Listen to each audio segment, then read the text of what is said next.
Depuis un moment, nous parlons de la vie abondante en Christ. Naturellement, pour moi, c'est un thème prophétique qui devrait nous mettre en action, qui devait nous mettre en réflexion, qui devait nous permettre de pouvoir faire un bilan de notre vie, de l'étape à laquelle nous sommes, de l'environnement dans lequel nous sommes et de prendre de bonnes décisions après. Sachant que prêcher ou enseigner est une chose difficile, quelquefois on se demande bien qu'est-ce que je pourrais dire aujourd'hui qui peut entrer dans la pensée de Dieu et refléter la leçon que le Seigneur voudrait qu'on apporte pour le jour et pour le moment. Aujourd'hui, je voudrais qu'on parle de la paix de Dieu qui produit l'abondance. La paix de Dieu qui produit l'abondance. Mais bien avant, je voudrais 2 ou 3 personnes pour me dire ce qu'elles vont voir quand je vais leur présenter. S'il te plaît, tu peux m'aider. Elle et moi, nous allons attraper ce tissu et vous allez me dire qu'est-ce que vous voyez. Je veux 2 personnes me dire qu'est-ce qu'elles voient.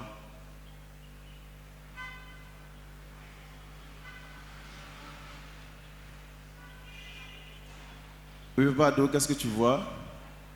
On peut donner un micro pour qu'on puisse l'entendre.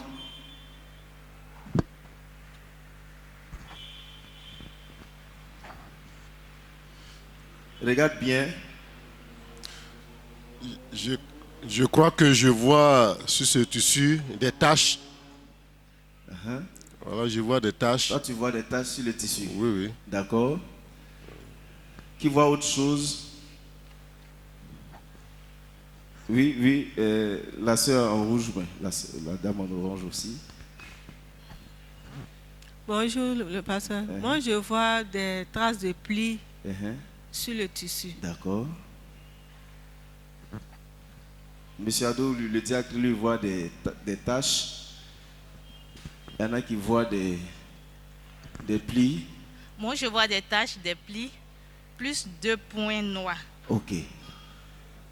Est-ce qu'on peut acclamer le Seigneur pour eux? J'ai dit 2 ou 3 personnes. Non, on pourrait dire beaucoup de choses. On pourrait dire beaucoup de choses. Mais qui a vu juste un tissu blanc?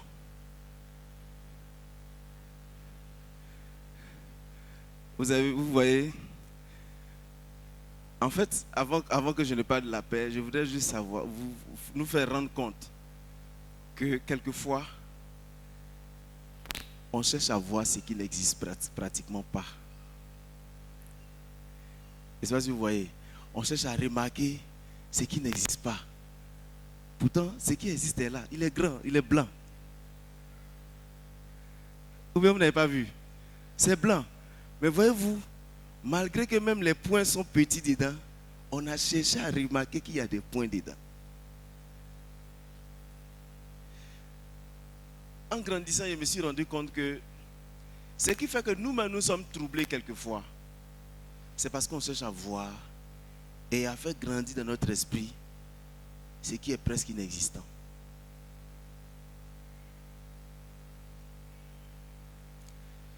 Ça fait que malheureusement notre capacité d'appréciation diminue de jour en jour.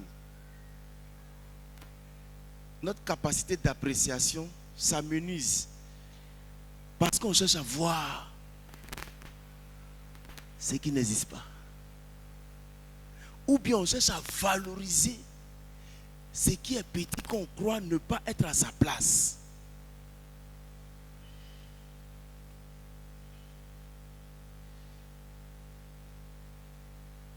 Et ça fait que finalement, les personnes qu'on voyait bien avant, on ne les voit plus bien. On les voit à l'image de la tâche qu'ils ont, plus que ce qu'ils sont. C'est un tissu blanc. c'est plio, il y a tache, mais c'est un tissu. C'est ce qui fait que celui qui t'a dit je t'aime hier a du mal à te le dire aujourd'hui. Parce qu'il a remarqué les points au lieu de te remarquer toi-même. Ça fait combien de fois, bien, ça a duré combien de temps que tu as dit à quelqu'un vraiment que je t'aime? Bon, pour nous qui sommes mariés, là, ça devient de plus en plus rare. Hein? Parce que quand tu as dit je t'aime là même là, en fait, le point noir te fait dire que tu ne dois pas dire ça. Et voyez-vous, nous sommes dans le processus d'étendre vers l'abondance ou de chercher à entrer dans l'abondance avec Christ. C'est donc le temps d'économiser ses efforts pour se focaliser sur ce qui est juste, ce qui est bon, ce qui est visible, que de vouloir chercher le mal là où il n'existe pratiquement pas. Il y a des gens aujourd'hui qui ne peuvent même plus dire du bien de quelqu'un. Parce qu'ils ont passé leur temps à remarquer dans ce qui est bon quelque chose qui est mauvais. Mais la vie est un principe. Et la Bible dit, ce que je sème, c'est ce que je... Quand tu cherches à voir la faute chez l'autre, forcément, l'autre aussi aura les yeux grands ouverts pour ne plus te voir que à l'image de tes erreurs. Que le Seigneur nous aide à aller au-delà de ses pensées. Vous n'avez pas compris? C'est trop simple. Alors, la paix de Dieu. J'ai réalisé qu'il y a des choses qui nous empêchent personnellement d'entrer dans l'abondance que Dieu veut nous donner. L'abondance. Et souvent, ça devient presque incroyable de voir quelqu'un vivre, de se dire, je sais que je vais vivre dans l'abondance. Et comme je le dis toujours, tout ce que nous faisons est relatif. Ton abondance n'est pas mon abondance. Mais moi, mon abondance doit me permettre d'arriver à la satiété et à l'épanouissement. Donc, dans cette recherche de l'abondance, il y a des petits principes. Pour moi, il y a des petits principes dont la connaissance pourrait nous permettre de pouvoir aller et avancer plus rapidement vers l'abondance que nous cherchons. C'est pourquoi j'ai dit que nous allons parler de la paix de Dieu et l'abondance, qui produit l'abondance. La paix de Dieu, la paix. L'une des choses que j'ai remarqué dans ces derniers temps, c'est que le diable veut nous arracher notre paix. Tout est fait pour ne plus qu'on soit en paix. Tout. Tout est fait pour ne pas que quelqu'un se sente bien, épanoui, paisible. Tout est fait. Si vous remarquez bien, le diable nous fait plus remarquer ce que nous n'avons pas que ce que nous avons. C'est ça, si vous voyez. On voit un point noir sur un tissu blanc, un grand tissu blanc, même pas un petit point noir. C'est l'objectif du diable. Il nous fait remarquer ce que nous n'avons pas. Mais tu n'as pas ci, tu n'as pas ça, tu n'as pas ci, tu n'as pas ça. Pourtant, nous avons l'essentiel. Et ça fait que nous vivons des vies troublées. Nous sommes troublés. Sous chaque lever de soleil, nous sommes troublés. Pourtant, l'objectif du Seigneur, c'est que nous soyons dans son shalom. Le shalom contient des aspects, des vertus. Nous, bon, c'est devenu aujourd'hui un lyrique religieux. On dit shalom, shalom sans savoir. Mais dans le shalom de Dieu, quand j'ai fait mes recherches, il y a la tranquillité. La tranquillité. Et j'ai envie de dire la paisibilité, la sécurité, la force, la stabilité. Donc quand quelqu'un venait chez toi et te disait que shalom, c'est-à-dire il souhaite que tu sois tranquille, que tu sois en paix, que tu sois paisible. Frère, parce que quand tu n'es pas paisible, tu ne peux pas prendre de bonnes décisions. Le diable sait que dans nos foyers, si nous sommes ensemble, La Bible dit un fait fuir 1000, deux font fuir combien? 10 000. Il sait que nous allons faire fuir 10 000. Donc il veut troubler notre paix. Parce que là où tu n'as pas la paix dans ton foyer, il n'y a pas de construction possible. Et malheureusement, aujourd'hui, nous n'arrivons pas à progresser. Regardez, je lisais Psaume 90, verset 12. Dans certaines versions, c'est verset 13. Il dit, les justes croissent comme le palmier. Et le palmier est un arbre assez paisible. Pourquoi? Parce qu'il prend son temps pour grandir en s'enracinant profondément dans le sol. Le palmier est l'un des seuls arbres que le vent ne peut pas faire tomber comme ça. Et c'est pas ça qu'on se comprend. C'est l'un des seuls arbres qui danse même dans la tempête. C'est pourquoi la Bible dit, il veut qu'on croisse comme le palmier. Parce qu'on prend le temps, on n'est pas pressé. Toi le papayer, il faut grandir. Toi le fromager, il faut grandir. Toi, quoi encore? Il faut grandir. Le manguier, il faut grandir. Mais moi, je suis serein. Parce que je sais que quand il y aura la tempête, je vais jouir de la paix de Dieu. C'est pourquoi la Bible dit, celui qui demeure sous l'abri du Très-Haut a du repos, repose à l'ombre. Ce mot repos, il a du repos, il a la tranquillité, il a la paix dans la présence de Dieu. Mais regardez aujourd'hui comment nous ne sommes plus en paix. On n'est plus en paix avec nous-mêmes. On n'est plus en paix avec celui qu'on dit aimer. On n'est plus en paix avec celui qui nous aime. On n'est plus en paix avec celui qu'on avait essayé d'aimer. On n'est plus en paix avec notre esprit concernant ce que nous voulons obtenir. Et on ne peut pas entrer dans l'abondance. Je ne sais pas si vous voyez de quoi je parle. Nous sommes dans un temps, si on ne fait pas attention, on aura l'impression que c'est normal que nous soyons perturbés, troublés par les situations, parce que les situations sont là.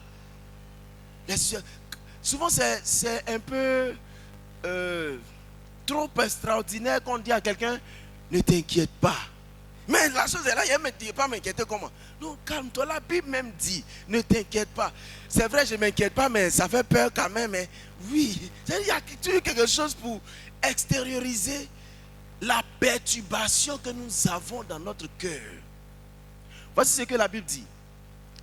Jean chapitre 14, verset 7. Et je vais lire. Je vous laisse la paix. Je vous donne ma paix. Je ne vous la donne pas comme le monde donne.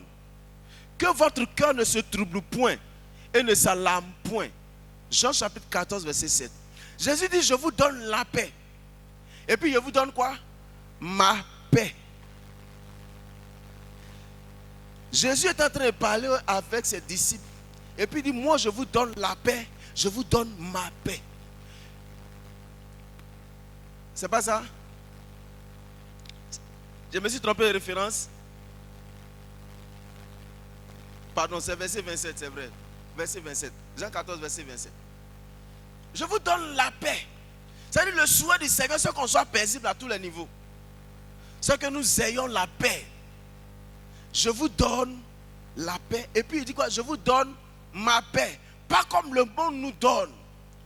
Parce que quand le monde veut te donner la paix, c'est une paix éphémère. C'est une paix politique, vous voyez non? Une paix politique. C'est-à-dire ça ressemble à la paix, mais en bas, il y a la guerre. En bas, c'est trouble. Comme aujourd'hui, nous sommes en train de penser à 2025. Il y en a qui sont en train de se dire, ça va chauffer. Mais bon, on a des raisons de penser à ça, parce que c'est une paix politique. Oui, parce que ce n'est pas une paix sûre. C'est une paix qui dépend des envies et des désirs de quelqu'un. Mais il dit, moi je vous donne ma paix. Moi ma paix là, c'est ça que je vous donne. Mais j'aime bien l'expression. Il n'a ni parlé au passé, ni parlé au futur. Il a parlé dans un présent qui continue. Je vous donne ma paix. Voici ça, je te donne. C'est-à-dire que si tu n'étais pas là quand il disait, ça te concerne aussi maintenant, parce qu'il te dit, je te donne ma paix. Je vous donne. C'est-à-dire qu'à chaque moment qu'on se réveille, à chaque lever du soleil, le Seigneur nous donne sa paix. Et puis il dit que votre cœur ne se trouble point. Parce qu'un cœur troublé ne peut pas parvenir à l'abondance. En réalité, un cœur troublé ne peut pas croire même à tout ce qu'on dit. Quand papa dit il y aura un miracle, le gars il est troublé. La place du miracle même ne tombe pas bien dans le cœur. Il ne comprend pas. Et ça, si vous voyez de quoi je parle. Pourtant, les miracles sont vrais. C'est-à-dire, regardez, j'imagine, tu es en train de penser à comment scolariser ton enfant.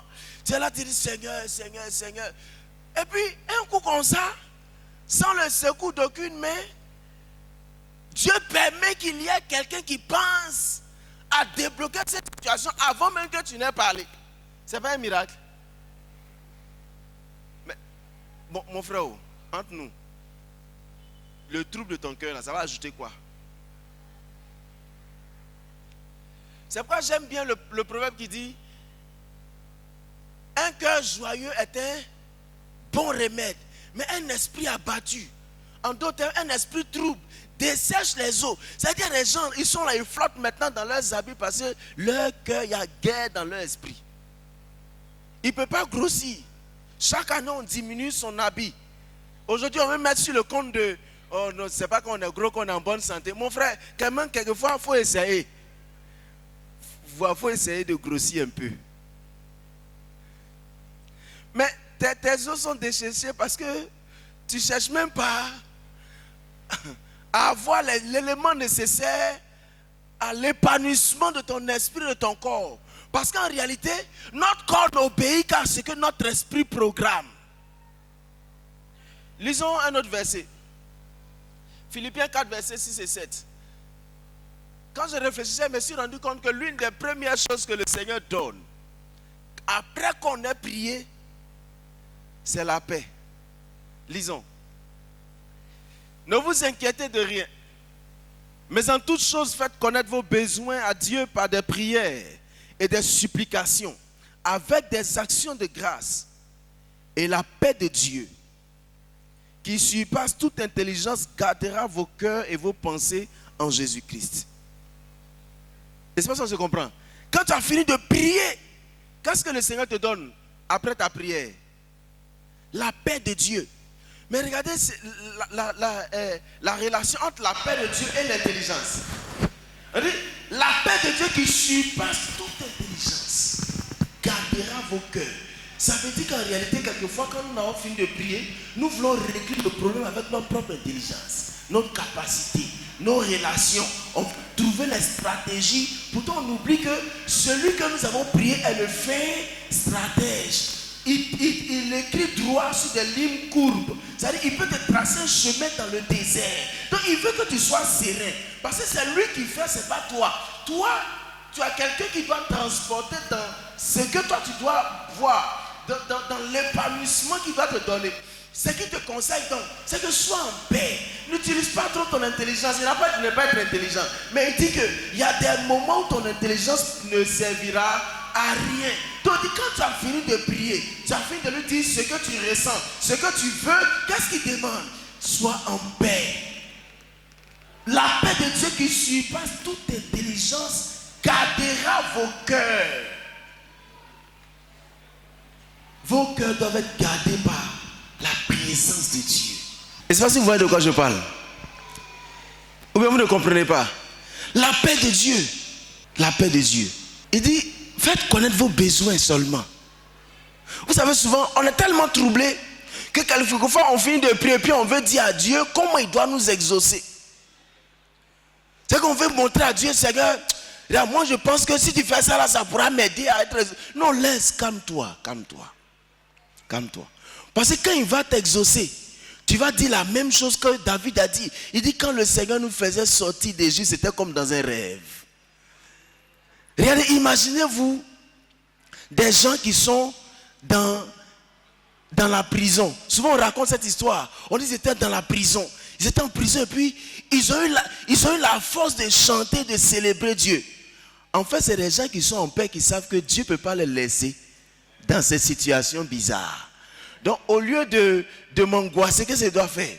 Je dois commencer à célébrer le Seigneur, glorifier son nom, rendre grâce. Parce que c'est que s'il m'a envoyé là, et que la Bible dit toutes choses concourent au bien de ceux qui aiment Dieu, et ceux qui sont appelés selon ses desseins. Et que si c'est la même Bible qui a dit, l'homme se formule des projets, mais seuls les desseins de Dieu s'accomplissent, ça veut dire que je n'ai même pas d'effort à faire. J'attends que le Seigneur écrive, enfin, il a déjà écrit, mais qu'il commence à matérialiser les desseins pour ma propre vie. Les desseins pour ma vie ne dépendent pas des calculs de quelqu'un.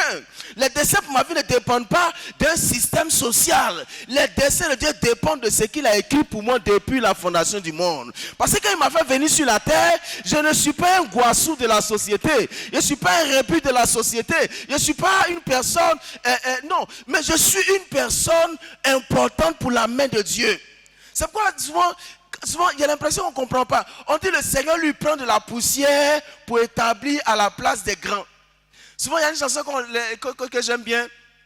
On dit, Majesté, Majesté, ta grâce m'a trouvé tel que je suis. Dans la boue.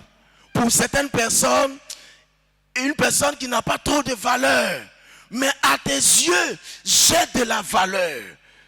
Et comme c'est lui qui t'a envoyé sur la terre, avec un dessein bien précis, ce qu'il demande, c'est que tu sois en quoi? En paix. Qu'est-ce qui te trouble? Nous sommes tous troublés par est-ce que mon enfant va avoir l'examen? Par est-ce que ça va comme ça? Vous savez, souvent le diable est fort dans troubler les gens. Je me rappelle une fois, je ne sais pas où j'étais, mais j'étais là, j'étais quelque part. Et puis, il y a une pensée comme une étoile filante qui traverse mon esprit et veut bouleverser ma quiétude. Et c'est quelle pensée? La pensée vient en me disant que mon enfant qui est à l'école là, quand il va revenir de l'école, il va avoir un accident. Si tu es parent, tu peux savoir ce que ça fait de penser que ton enfant ne va pas rentrer à la maison le soir. Mais je me suis assis et puis j'ai dit à Dieu, bon, je ne crois pas que c'est toi qui peux me dire que l'enfant là va faire accident. Ça, je ne crois pas. Parce que la Bible dit, l'ange de l'Éternel campe autour de ceux qui le craignent. Bon, c'est que je ne te crains pas trop, mais bon, mais je te crains un peu. Donc, un peu que je fais là, il faut dire à l'ange que s'il était avec moi, il n'a qu'à partir prendre mon enfant pour envoyer à la maison. C'est pas fini. Parce qu'en réalité, le diable veut te troubler. Il ne veut pas que tu sois concentré, même si ce que tu es en train de faire, en te bombardant d'une pensée contraire au principe divin. C'est pourquoi il faut qu'on parle, il faut qu'on prie. Parce que si tu ne pries pas, tu seras pris dans l'engrenage de ces manipulations diaboliques qui veulent t'empêcher de jouir de la paix de Dieu, de cette tranquillité qui fait du bien. Si c'est la paix de Dieu qui nous donne, après que nous ayons prié, c'est que c'est un élément important sur lequel le Seigneur veille. La paix de Dieu. Il faut que nous ayons la paix. Lisons un autre passage. Lisons. 1 Pierre 3, verset 10 et 11. 1 Pierre 3, verset 10 et 11 dit ceci. Si quelqu'un en effet veut aimer la vie, voir des jours heureux, qu'il préserve sa langue du mal et s'élève des paroles trompeuses, qu'il s'éloigne du mal et fasse le bien, qu'il recherche la paix et la poursuivre. Regardez, on dit si quelqu'un veut aimer la vie et puis voir des jours heureux, qu'est-ce qu'il doit faire? Il ne doit pas parler mal, il ne doit pas dire des choses parce que ta parole, ce que tu vas dire va créer des trucs qui vont te mettre en prison toi-même. Donc, mais tu dois chercher la paix et puis faire quoi? La poursuivre. Ça dit, la paix peut nous fuir, la paix peut être en train de partir. Aujourd'hui là, la paix, c'est-à-dire qu'une paix intérieure, c'est difficile pour nous d'expérimenter. C'est pourquoi la Bible dit, si tu veux aimer la vie et puis vivre des jours heureux, qu'est-ce que tu dois faire? Tu dois chercher la paix et la poursuivre. Parce que la paix est en train de fuir. La paix te fuit quand le diable te dit des choses qui n'existent pas. La paix te fuit quand il te fait voir des choses qui n'existent pas. Le diable est fort dans les illusions et dans les échos inutiles de certaines choses qu'il sait pouvoir déstabiliser ta vie. Et c'est compliqué. Il sait nous faire remarquer le mal dans le grand bien. Et puis on allait le focaliser sur le petit point noir. On ne voit plus la grandeur de la grâce du Seigneur. On voit ce qui ne va pas. On voit et puis on est là, on est concentré. Pendant que ceux qui savent apprécier ce qui est bon ne passent pas le temps sur ce qui est minime. Courons après la paix. Aujourd'hui, on pense qu'on a raison de faire parler avec tout le monde. Moi, j'ai raison. Moi, là, je fais comme ça. Mais regardez, quand tu es marié, la Bible même dit que si tu es fâché avec ton époux, ton épouse, ça est prêche pour moi-même. Il faut dire amen. Quand tu pries, ta prière même, ça peut être bizarre. C'est que comme tu as refusé d'avoir la paix avec quelqu'un qui partage ta vie, ta prière peut être un peu bizarre. Amen fort. Ça, c'est un amen visé.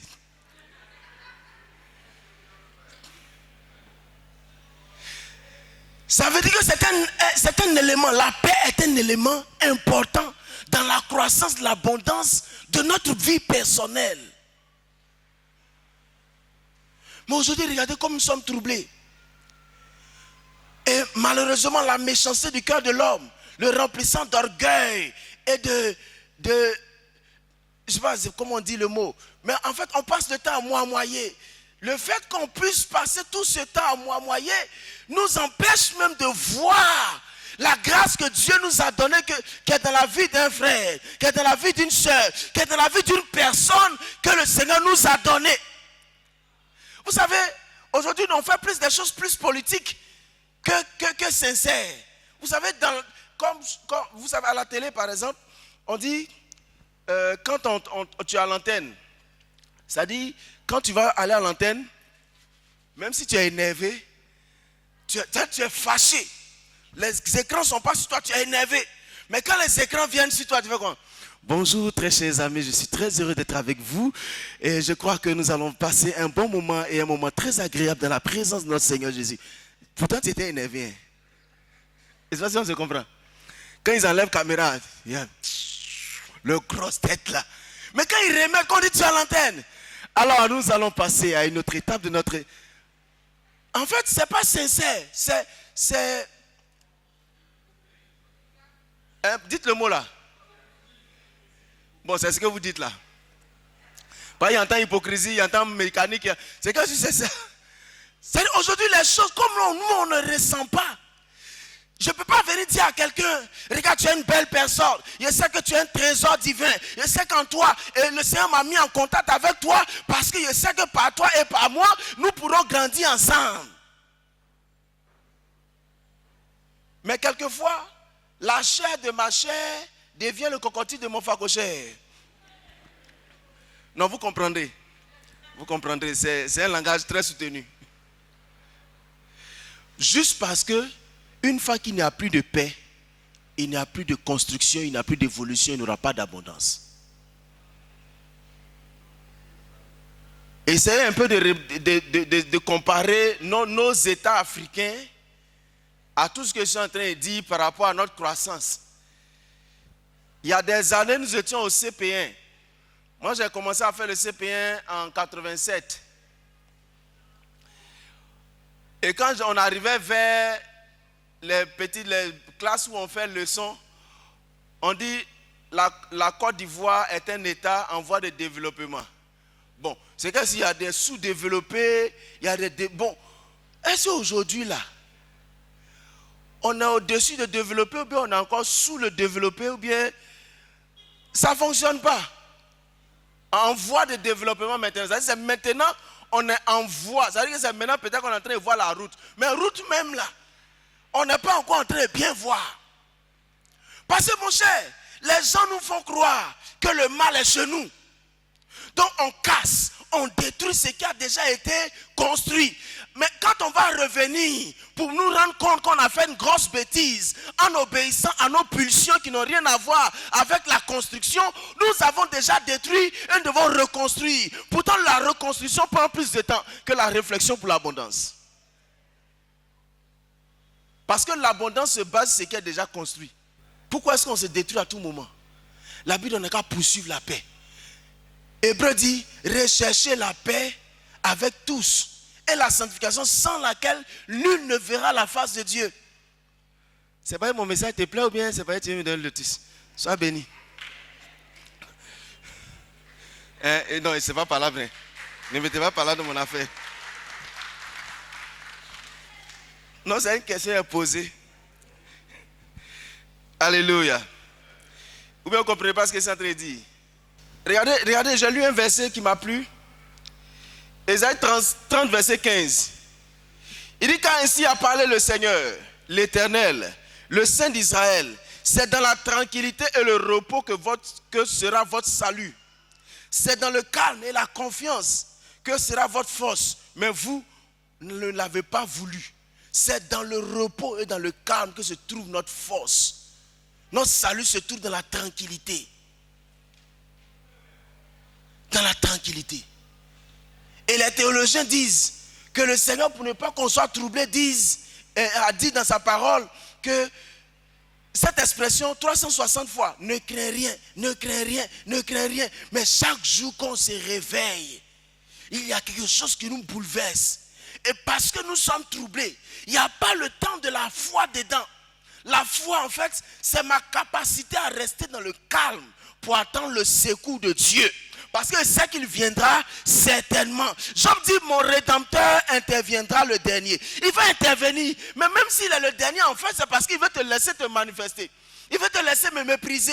Il veut te laisser me faire croire que c'est toi qui as la clé de ma destinée. Il veut te laisser croire que c'est toi qui as écrit et que cela va agir. En fait, il veut te laisser croire ça pour t'humilier. Parce que quand il va se lever, il va te montrer que c'est pas toi. De toi ne dépend pas ma vie. Parce que s'il m'a envoyé pour un dessein, c'est qu'il est capable de me sortir de toutes sortes de situations et de me positionner là où il a décidé que je sois positionné. Ça ne dépend pas de tes humeurs. C'est pourquoi il veut que je sois en paix. Il veut que je sois en paix. Souvent, j'aime prendre cet exemple. Moi, je suis d'un quartier, un bon quartier. Je suis d'un bon quartier. Il faut pas. Il a dit que je ne suis pas d'un bon quartier. Mais un quartier dans lequel, où toutes nos maisons sont construites en bois. C'est-à-dire, si on ne fait pas attention, si on a oublié le charbon, quand on va partir pour revenir, il n'y a plus de maison. Et puis quelqu'un vient. Il vient pour m'adopter, pour m'envoyer dans un quartier bien. Un quartier bien. Je ne vais pas dire le nom d'un riche ici, mais imaginez-vous que c'est un riche. C'est-à-dire qu'il te prend d'un quartier pour t'envoyer dans un quartier. Vous voyez de quoi je parle? Et puis j'arrive là-bas, j'ai les mêmes préoccupations que quand j'étais dans le quartier de l'autre côté. C'est normal. Je ne sais pas si on comprend bien ce que c'est en train de dire. Du coup, je ne suis plus dans le quartier où je devais réfléchir pour manger. Je ne suis plus dans le quartier où je dois penser à chaque jour. Est-ce que vous dites là, mais je vais manger même? Non, je suis dans un endroit où, si le Seigneur a fait lever le soleil sur moi, il a dit chaque jour suffit sa peine. Il a donné des ordres à la nature pour que la nature sache qu'un représentant de Dieu est sur la terre et qu'il doit manger, il doit s'épanouir, il doit vivre, il doit s'imposer. Donc je n'ai plus le temps de réfléchir à ça, c'est lui qui fait ça à ma place. C'est pourquoi il dit, si vous avez la foi comme un enfant, un enfant quand il se réveille le matin, lui il dit, papa, j'ai faim.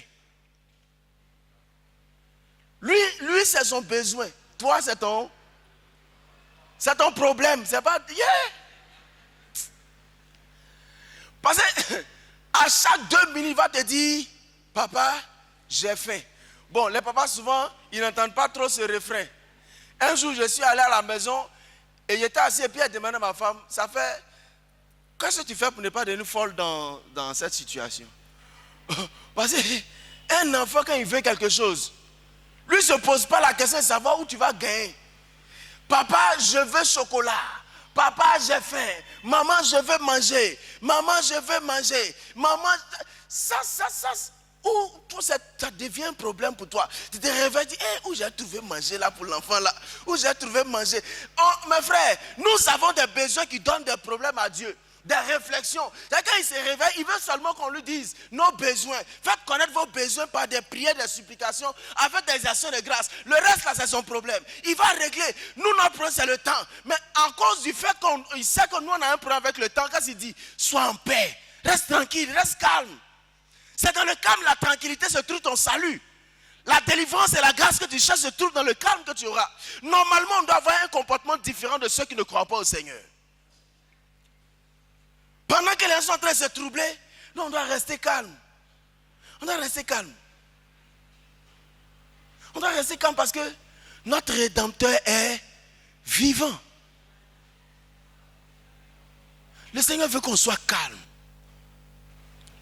C'est parce que nous ne sommes pas calmes que tout autour de nous nous met en ébullition. On est là, on se bat. On est là, on ne peut même pas faire un bon sourire à quelqu'un. On fait un sourire journalistique aux gens. Quand on le voit, on est obligé de sourire. Moi, je suis fort dedans. Maintenant, ça fait 10 ans que je fais de la télé, donc je suis trop fort. Mais si je suis énervé, quand tu me vois... Mais en fait, au fond de moi-même, quelque chose ne va pas. Et en fait, Dieu ne nous exauce pas en fonction de ce qu'on montre aux gens, mais en fonction de ce que nous avons dans notre cœur. Et ça, on se comprend. C'est ta sérénité. C'est-à-dire que je voudrais qu'on comprenne que quand le Seigneur nous rassemble tous les dimanches, nous avons 52 dimanches dans une année. Et 52 fois nous nous réunissons. 52 fois nous écoutons les conseils divins. Mais si vous avez bien remarqué, l'une des choses principales que le Seigneur nous rappelle, c'est ce qu'il a dit de nous. Ce qu'il a dit que nous sommes. Ce qu'il a dit qu'il va faire avec nous. La dernière fois, le révérend Diakité a dit, souvent on prie mal parce qu'on vient dire à Dieu ce que nous souffrons, au lieu de lui dire ce qu'il est et ce qu'il peut faire pour nous. Il sait, il va faire. Donc il sait déjà la situation qu'on traverse. Ce qu'il veut, c'est que nous soyons en paix. Parce que quelqu'un qui est en paix, quand il fait une prière, c'est différent de celui qui a peur. C'est différent. Vous savez, souvent, les prières de combat que nous faisons là, c'est beaucoup de peureux qui le font. C'est-à-dire quand tu vas leur dire, adorons le Seigneur, ils n'ont même pas de mots. Mais quand tu vas leur dire combat, c'est-à-dire ils voient déjà sa grand-mère. C'est-à-dire quand il est en train de prier là, il voit le sorcier qu'il avait vu il y a 5 ans dans le village là. Mais là, ça. Ah mon frère, tu es seul, il n'y a personne autour de toi. Reste tranquille. Reste tranquille. Tu n'as qu'à dire des ordres, à donner des ordres pour que les choses se mettent en mouvement pour toi. C'est pourquoi il faut rappeler, quand souvent papa dit, prions pour notre bouche, il a parlé longtemps même sur la parole et l'abondance. C'est qu'on devons déclarer. Mais combien d'entre nous ont la foi, c'est-à-dire ont la certitude que si je déclare que le jour va se lever et qu'il sera bon pour moi, c'est ce qui sera fait. Sauf qu'on se réveille, la première parole qu'on dit, je suis fatigué, oh, mais ton corps reprend la fatigue parce que tu lui as ordonné d'être fatigué. Est-ce qu'on se comprend? Non, il y a des expériences extraordinaires. Vous savez, papa a prêché, puis un jour j'étais là. Et puis il me suis levé et dit, bon, c'était vers 23h, il a dit à Dieu, il a dit, oh, mon âme est fini. Donc j'ordonne à celui à qui tu as donné des ordres, c'est qui? Où il est là? Il n'a qu'à m'envoyer mon âme. Oui?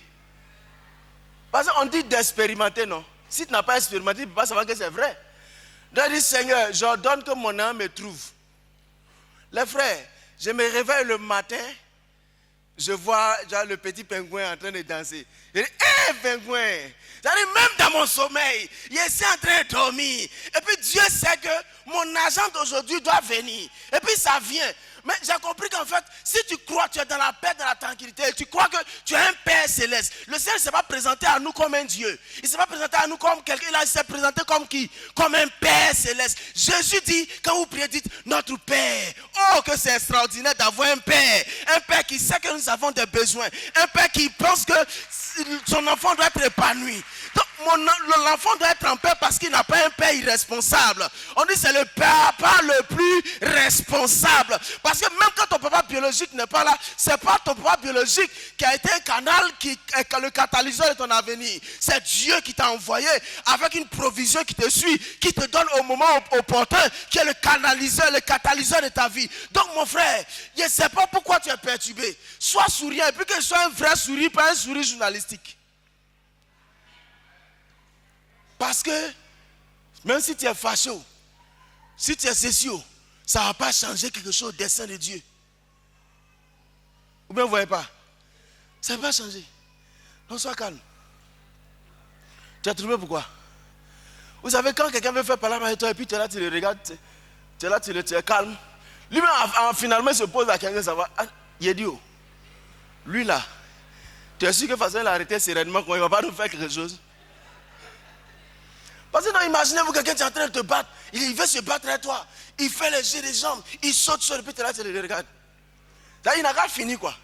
Et puis c'est ce qu'il veut faire là. Il n'a qu'à faire. Ça tombe, tu es en train de sauter puis tu te demandes, ce gars-là ne va pas me tuer aujourd'hui. Finalement, tu dis non. C'est passé un truc, hein. Sinon il a été frappé. Toi-même, tu sais dans ton cœur que le gars qui est serein là, ce n'est pas ton camarade. Toi, tu sautes. Lui, il est serein. Comme un palmier. Le vent souffle. Je suis serein. Quand on grandit comme un palmier, on a la paix. Parce que quelle que soit la tempête, et c'est comme ça. Je danse. Je danse. Je danse. Quand le diable me dit que mon foyer va me lâcher, je danse. Ce foyer aussi, c'est l'homme, hein, mais je danse. Oui. Oui, oui. C'est pas quelqu'un, c'est l'homme. Mais quand même, tu danses. Et ça, si vous voyez de quoi je parle. Parce qu'en réalité, c'est cette paix de Dieu là qui nous permet de rentrer dans l'abondance que nous cherchons. Je vous dis, le diable, lui, sa stratégie, c'est de nous faire peur en nous mentant, en nous disant des mensonges. C'est pourquoi j'ai aimé, c'est la première fois quand j'entendais que le diable était un menteur, c'était dans la bouche des anglophones. Il disait le diable est un menteur. Le diable est un menteur. Psaume 122, verset 7. Que la paix soit dans tes murs et la tranquillité dans tes palais. Hein, pour ceux qui écrivent Psaume 122, verset 7. Je vais lire aussi Nombres chapitre 6, verset 26. Il dit que l'Éternel tourne sa face vers toi et qui te donne la paix. Nombres 26, verset 6. Que l'Éternel tourne sa face vers toi et puis qu'il fasse quoi? Qu'il donne la paix. Peut-être que tu es dans une situation où tu es troublé. Tu as l'impression que ton avenir est boycotté parce que tu as fait l'école avec des gens, mais ça ne va pas. Vous savez, quand tu n'es pas en paix, tu ne peux même pas avoir une nouvelle orientation. Oui. Parce que quand tu n'es pas en paix, ton esprit n'est pas assez calme pour pouvoir voir la grâce ou bien l'orientation, la voie que Dieu veut te montrer. Il veut peut-être te dire, suis telle voie, mais tu es perturbé, tu cours ici, tu cours ici, tu cours ici, tu cours ici. Et la paix de Dieu qui surpasse toute intelligence n'est pas ton partage. Donc tu es perturbé. Ils ont dit qu'ils vont faire comme ça là. Donc ça là, ils ont dit que regardez, comme j'ai dit, dans les élections, actuellement, tout le monde essaie, ce que nous les chrétiens, nous sommes les choses. Parce que quelquefois, c'est les chrétiens même qui effraient, qui troublent notre paix. Il va venir un prophète qui va se mettre bientôt sur les réseaux. C'est pas bon les frères. 2025, ce sera pas bon. Je vois dans mon esprit. Je vois dans mon... Bon, mon frère, pourquoi toi, tout ce que tu vois doit nous effrayer? Souvent ça me fait bizarre, il me pose la question. Pourquoi il va voir dans son esprit, il va dire, j'ai vu des chars de guerre. Faut voir des hamburgers, des sacs de riz pour nous. Là au moins on est sûr qu'on va manger. Que toi tu vois chars de guerre. Donc tu veux qu'on fasse quoi? Non, je sens que celui qui doit aller au Ghana doit partir vrai. Celui qui était près du Burkina, il n'a qu'à rentrer là-bas, après il va revenir. Mais celui qui a la paix, il est tranquille. Il sait que la situation est réelle. L'activité du diable est réelle. Mais je sais en qui j'ai cru. Je sais que ce n'est pas un Dieu comme les autres. Un Dieu qu'on peut transporter d'une maison à une autre. Quand la maison brûle, le Dieu brûle aussi. Non. Moi, mon Dieu, là, c'est le créateur de toutes choses.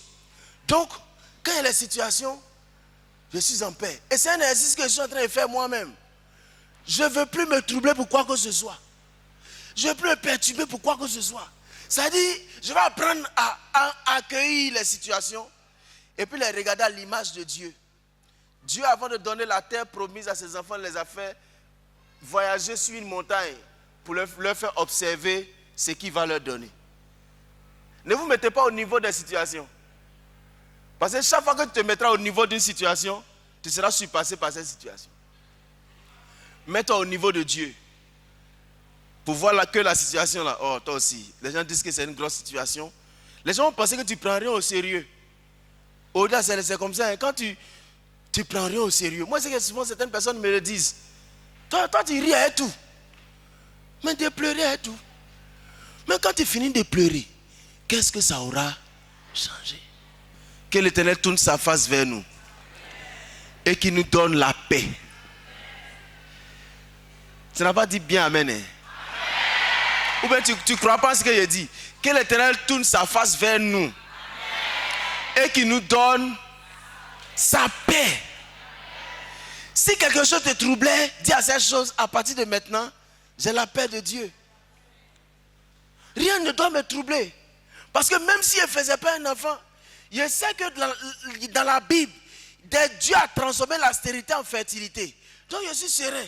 Parce que je sais que si c'est toi qui as fait ça, vous savez souvent quand il lit la Bible, c'est un peu bizarre, on dit tel que l'Éternel avait rendu stérile. Tu vois, c'est un peu compliqué. Hein? Mais le même Éternel, il s'est transformé la stérilité en abondance. Que notre stérilité soit transformée en abondance au nom de Jésus. Que la paix de Dieu remplisse nos cœurs profondément. Je veux qu'on reçoive cette paix. Et je vous invite à faire cet exercice avec moi. D'avoir la tranquillité dans toutes les situations. Où les autres sont troublés, voilà, et la tranquillité. Parce que le Seigneur a déjà fait quelque chose pour toi. Donc, toi, non, sois calme. Amen. Maintenant, je ne vais pas vous faire des souris journalistiques. C'est-à-dire, moi-même, je vais faire un sourire bien. Quelqu'un te voit quand je suis content. Parce que je sais qu'en réalité, voyez-vous, c'est peut-être premier, quelque chose me vient à l'esprit. Vous voyez souvent, on n'est pas content parce qu'on pense que notre exercice doit venir de quelqu'un. Est-ce que on se comprend? Bon, ici, notre patron, c'est papa. C'est-à-dire que tu te réveilles le matin, tu es fâché, je ne sais pas, tu vas manger, et puis tu viens. Le vieux me veut te saluer. Bonjour, papa. Toi-même, tu es énervé. Pourquoi? Parce que tu penses que c'est lui qui doit être la solution. Pourtant, en réalité, lui-même, peut-être que ça ne va pas. Mais quand nous tous tournons vers les regards vers le Seigneur, la Bible dit, celui qui tourne les regards vers le Seigneur ne sera jamais dans la confusion. Que Dieu te bénisse.